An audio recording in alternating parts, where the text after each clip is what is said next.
Bonjour tout le monde, aujourd'hui on va parler d'un genre de manga dont j'ai pas encore beaucoup parlé sur cette chaîne, le genre shoujo. Et pour l'occasion, on va parler pas d'un, pas de deux, mais de trois shoujo sur les trois prochaines émissions. Donc à savoir aujourd'hui Lady Georgie, la prochaine fois Lady Oscar et pour finir Cutie Honey. Et on va commencer tout de suite avec Lady Georgie, sortie aux éditions Black Box en novembre 2016. Georgie est un manga écrit par Man Izawa et dessiné par Yumiko Igarashi.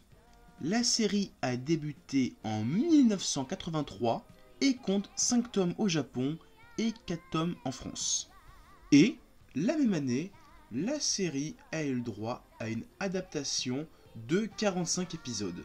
Et maintenant, résumé. 19e siècle, Australie. Georgie, une petite blonde, vit avec ses deux frères Abel et Arthur. Mais à l'adolescence, elle apprend la vérité. Il n'y a aucun lien de sang entre elle et ses frères Abel et Arthur. Et pire que ça, ses parents sont censés être des prisonniers exilés en Australie.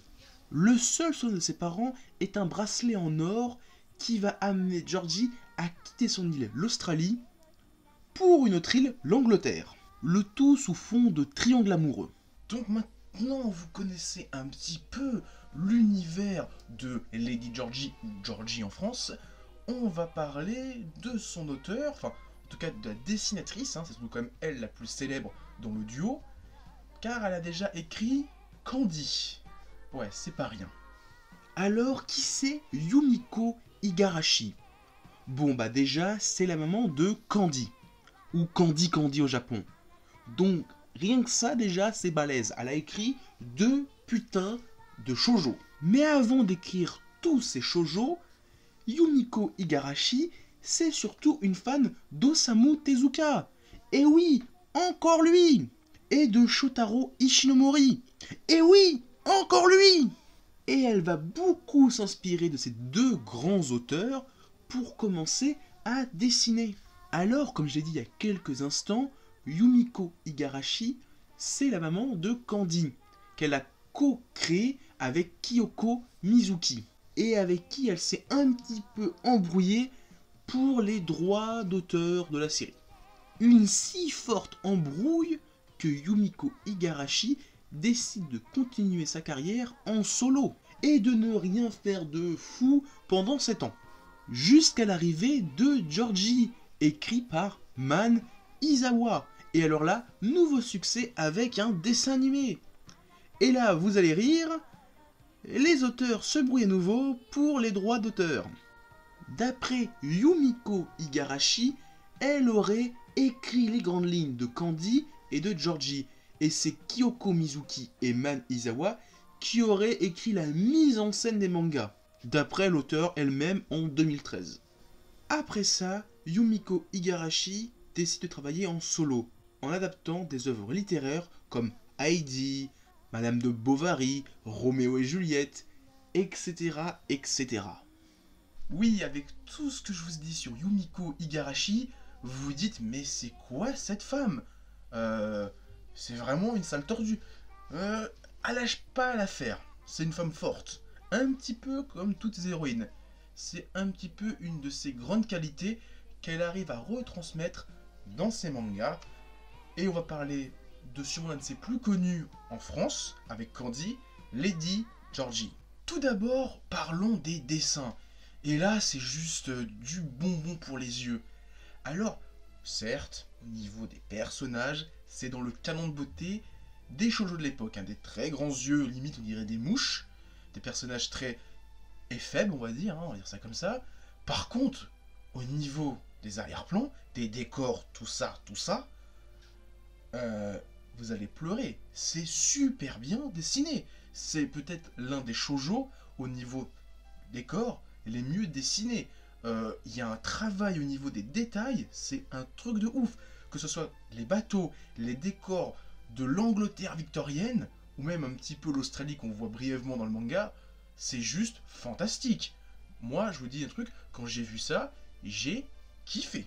L'autre grande force du manga Georgie, ce sont ses personnages. Que ce soit l'héroïne Georgie, ses frères Abel et Arthur, ou Lowell. Ils ont tous vécu des drames familiaux qui les rendent fascinants et ils ont une profondeur au niveau de leur écriture qui est juste grandiose. Et c'est ça une des grandes forces de Georgie, c'est aussi l'intensité des personnages. Et oui, Georgie, ce n'est pas que deux frères amoureux de leur petite sœur adoptive, c'est bien d'autres histoires, toutes tragiques. Parlons d'abord de Georgie, dont le père est un criminel et dont la mère a été exilée en Australie avec elle alors qu'elle était tout bébé. Sa mère est morte, elle a été recueillie par les parents d'Abel et Arthur, et en grandissant, elle veut découvrir ses origines. On a aussi Abel, qui à cause de son amour pour sa petite sœur, décide de devenir marin pour réfréner ses pulsions, son amour. Il y a aussi Lowell, qui tombe éperdument amoureux de Georgie alors qu'il est fiancé. Amour qui va rendre un peu plus tendue la relation avec son père, qui est déjà au bord du gouffre. Et il y en a encore beaucoup d'autres. Là, je vous ai parlé que de 3 personnages. Il y a encore plein d'autres personnages qui gravitent autour de Georgie, de ses frères, et de tous ces personnages aussi attachants et intéressants les uns que les autres. Car oui, Georgie, c'est quand même un truc de gueudin. Si vous vous souvenez, vous avez des fragments de souvenirs du dessin animé, dites-vous que c'est plutôt un truc trash quand même, Georgie. C'est pas le pays des bisounours, c'est des kangourous. Dans Georgie, on parle de choses graves et touchantes, dégueulasses, alors que c'est pourtant un shoujo pour les jeunes filles. On parle de quoi? On parle de politique. Bon, c'est pas super trash ça, mais on parle de drogue, de meurtre, de torture, de prison, de conflits politiques et bien d'autres. Oui, oui, ce petit shoujo tout mignon, ça parle de tout ça. Quand même. Donc, quand je vous disais que c'est un truc de gueudin, je mytho pas. Il y a tout ça là-dedans, en 4 tomes. Car oui, Georgie, c'est loin du monde de bisounours dont j'avais le souvenir étant gamin. C'est plutôt violent et trash, et ça fait plaisir à voir. En plus, la fin est plutôt dramatique et va sûrement vous laisser une petite larme pour ceux qui ont un petit cœur fragile comme moi. Mais surtout, ce genre de manga me fait remettre en question le genre du shoujo dont j'ai toujours eu cette sensation de manga déjà pour filles, mais c'est toujours des petites amourettes mignonnes, toutes gentilles, toutes drôles. Non, pas toujours. Georgie c'en est la preuve. Et maintenant que j'ai fini de parler de la série, on peut aussi parler de ces tomes qui trônent au-dessus de ma bibliothèque, les tomes de Lady Georgie sortis par Black Box Edition. Alors là, c'est du très très bon boulot. On va pas se mentir, là-dessus, Black Box a fait peut-être l'un des plus gros travaux qu'ils ont fait pour l'instant de leur édition. C'est qualité over 9000. It's over 9000!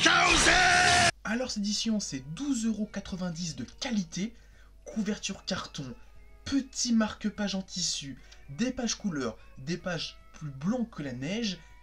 12,90€ de qualité, c'est sûrement l'une des meilleures éditions qu'ait fait Black Box à ce jour. Honnêtement, si dans votre vie vous voulez commencer un ou deux shoujo, Lady Georgie, je vous le recommande, c'est juste un truc de gueudin. Moi, je suis un gros fan de shonen et seinen, c'est plutôt ma grosse cam. Moi, les gros monstres qui explosent les gens, comme Berserk ou comme Hokuto no Ken, je kiffe.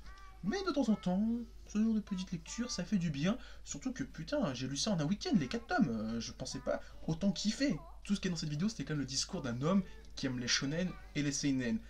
C'est sûr que ça va pas plaire à tout le monde. Mais tentez, lisez le tome 1, si ça vous plaît, achetez la suite, c'est juste un truc de fou. Surtout que j'espère que Black Box va continuer à sortir des éditions dans ce genre-là, parce que c'est juste une tuerie. Et moi, je vais commencer à acheter les autres œuvres de Igarashi, sorties c'est Isan Manga. Il y en a 3, je vais me les prendre un de ces 4. Et je pense que je ferai une vidéo quand je les aurai tous lus. Et sur ce, je vous dis, continuez à lire des mangas, à regarder des animas, et surtout à vous éclater en les regardant. Allez, à plus tout le monde.